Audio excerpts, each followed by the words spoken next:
Hello friends, स्पर्धा परीक्षा मंच या आपल्या मराठी यूट्यूब चॅनलमध्ये आपल्या सर्वांचं स्वागत आहे. तर आजच्या व्हिडिओमध्ये आपण बघत आहोत 29 मे 2026 या दिवशीच्या महत्त्वाच्या चालू घडामोडी. तर व्हिडिओ शेवटपर्यंत नक्की बघा. चॅनलवरती नवीन असाल तर चॅनलला लाईक, शेअर, सबस्क्राईब नक्की करा. चला सुरुवात करूया. नुकताच आपल्या मुख्यमंत्रीपदाचा राजीनामा दिलेले ज्येष्ठ नेते सिद्धरामय्या हे खालीलपैकी कोणत्या राज्याचे मुख्यमंत्री होते? तर या प्रश्नाचं बरोबर उत्तर येईल ऑप्शन क्रमांक बी, कर्नाटका हे या प्रश्नाचं बरोबर उत्तर आहे. बघूयात पुढील प्रश्न. भारत सरकारच्या उल्हास कार्यक्रमाअंतर्गत अधिकृतपणे कोणत्या राज्याला अधिकृतपणे देशातील 5वे पूर्ण साक्षर राज्य म्हणजेच 5th फुल्ली लिटरेट स्टेट म्हणून घोषित करण्यात आले आहे? तर करेक्ट आन्सर आहे या प्रश्नाचं ऑप्शन क्रमांक डी, सिक्कीम हे या प्रश्नाचं बरोबर उत्तर आहे. याच्याविषयीचे की पॉईंट्स बघूयात आपण. तर पहिल्या नंबर क्रमांकावरती आहे मिझोराम, जे की झालं होतं मे 2025मध्ये पूर्ण साक्षर राज्य म्हणून घोषित करण्यात आले होते. दुसऱ्या क्रमांकावरती आहे गोवा, तिसरा त्रिपुरा, चौथा हिमाचल प्रदेश आणि पाचवा सिक्कीम. बघूयात पुढील प्रश्न. Next question. कौटिल्य आणि क्यू फोर्स या दोन प्रगत कृत्रिम बुद्धिमत्ता म्हणजेच AI आधारित डिजिटल प्रणालींची निर्मिती आणि अंमलबजावणी कोणाद्वारे करण्यात आली आहे? तर बरोबर उत्तर आहे या प्रश्नाचं भारतीय सेना म्हणजेच इंडियन आर्मी. बघूयात पुढील प्रश्न. बाजार या बहुचर्चित हिंदी कादंबरीचे लेखक खालीलपैकी कोण आहेत? तर करेक्ट आन्सर आहे ऑप्शन क्रमांक बी, निरंजन देव शर्मा हे या प्रश्नाचं बरोबर उत्तर आहे. बघूयात पुढील प्रश्न.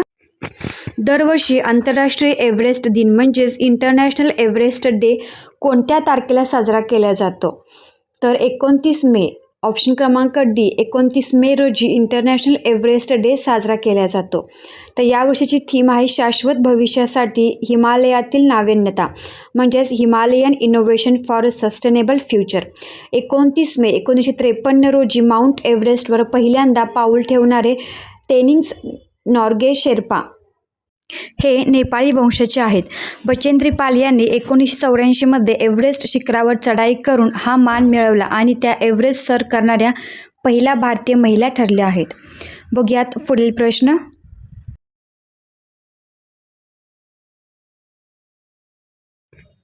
भारतातील पहिल्या राष्ट्रीय कृत्रिम बुद्धिमत्ता आणि डिजिटल पाणी परिषदेचे म्हणजेच national AI and digital water summit 2026 आयोजन कोणत्या शहरात करण्यात आले आहे?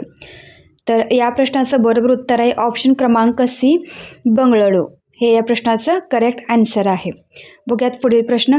आशिया पॅसिफिक प्रदेशात कार्यान्वित ऑपरेशनल डेटा सेंटर क्षमतेमध्ये भारताचा कितवा क्रमांक आहे? तर करेक्ट आन्सर आहे या प्रश्नाचं भारताचा दुसरा क्रमांक लागतो ऑपरेशनल डेटा सेंटर क्षमतेमध्ये. पुढील प्रश्न. नुकतेच जागतिक आरोग्य सभेने म्हणजेच WHAने कोणत्या वैद्यकीय स्थितीला पहिल्यांदाच जागतिक सार्वजनिक आरोग्य प्राधान्य म्हणजेच ग्लोबल पब्लिक हेल्थ प्रायोरिटी म्हणून अधिकृत मान्यता दिली आहे?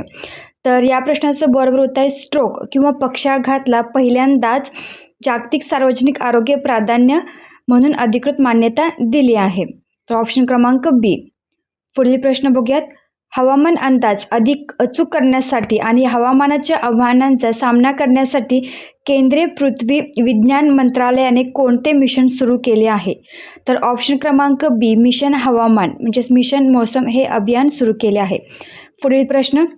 महाराष्ट्रातील दुष्काळी परिस्थितीच्या पार्श्वभूमीवर 2025-26 या वर्षात कोणत्या पिकाच्या लागवडीखालील क्षेत्राने विक्रमी 16.06 लाख हेक्टरचा टप्पा गाठला आहे?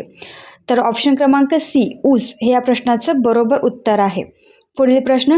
जागतिक भूक निर्देशांक 2025-26 म्हणजेच ग्लोबल हंगर इंडेक्सनुसार भारताच्या क्रमवारीत किरकोळ सुधारणा झाली आहे. तर यात भारताचे स्थान कितवे आहे? तर भारताचे स्थान आहे 102वे. केंद्र सरकारच्या PM सूर्यघर मोफत वीज योजना अंतर्गत देशातील किती घरांना 300 युनिटपर्यंत मोफत वीज देण्याचे उद्दिष्ट ठेवण्यात आले आहे? तर या प्रश्नाचं बरोबर उत्तर आहे ऑप्शन क्रमांक बी, 1 कोटी घरे. नेक्स्ट क्वेश्चन, महाराष्ट्र शासनाने राज्यातील ग्रामीण भागातील महिला सक्षमीकरणासाठी आणि उद्योजकतेला चालना देण्यासाठी कोणती नवीन योजना वेगाने अंमलात आणली आहे? तर या प्रश्नाचं बरोबर उत्तर आहे ऑप्शन क्रमांक सी, पुण्यश्लोक अहिल्यादेवी होळकर महिला स्टार्टअप योजना. नेक्स्ट क्वेश्चन, 28 मे 2026 रोजी स्वातंत्र्यवीर विनायक दामोदर सावरकर यांची कितवी जयंती साजरी करण्यात आली? तर बरोबर उत्तर आहे या प्रश्नाचं ऑप्शन क्रमांक बी, 143वी जयंती साजरी करण्यात आली. तर या होत्या आजच्या म्हणजेच 29 मे 2026 या दिवशीच्या महत्त्वाच्या चालू घडामोडी. व्हिडिओ कसा वाटला नक्की सांगा. व्हिडिओ आवडल्यास चॅनलला लाईक, शेअर आणि सबस्क्राईब नक्की करा.